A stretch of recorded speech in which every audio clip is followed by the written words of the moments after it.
Өткөндө Кыргыз телевидениесине интервью берип жатып, президентибиз Садыр Жапаров мынтип айтты. Аскерибизди күчтөндүрүп жатабыз. Эми сырттан душман кол салчу болсо, буттарын сындырып туруп, белин кайрып коебуз деди. Бул абдан жакшы харизмалуу сөз болду. Урматтуу Садыр Нуркожоевич. Өзгөчө жакында болуп өткөн сырткы душман кол салып, Баткенди өрттөп талкалап, элин кырып жибергенден кийин жеңилген акыбалда болуп мүңкүрөп турган элге абдан жакшы дем кубат күч болду. Ато чынын айтсам, элдин көбү ойлоп турган.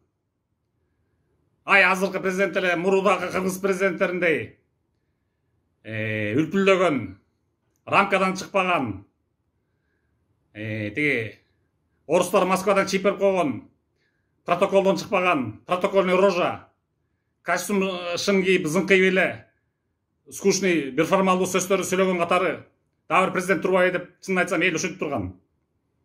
Мүңкүрөп турган эл. Бул сөзүңүз абдан дух берди, күч берди. Урматтуу президент. Өзүңүздүн бабаңыз деле, ата бабаңыз, Боо уруусундагы Балбай Баатыр деле убагында Сарбагыш Ормон хан менен чабышып жүрүп, айткан турбайбы, бир айткан сөзү бар турбайбы?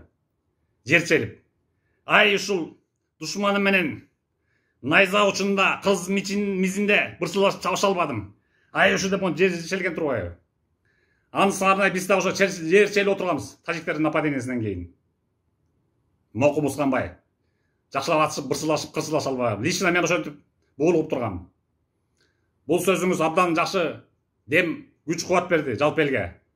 Садыр Нуркожоевич. Жана ошондой эле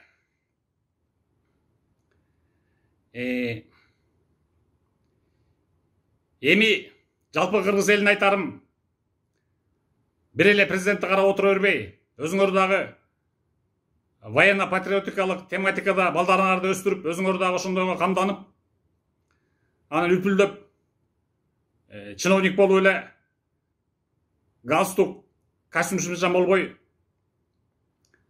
мындай эркегирээк болуп, военный тематикада өссөңөр, патриотикалык тематикада даяр болуп, сырткы душман көп экен бизде.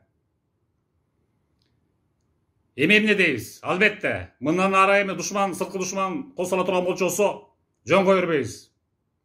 Обязательно аларга кирдик болот, буюрса, иншаллах.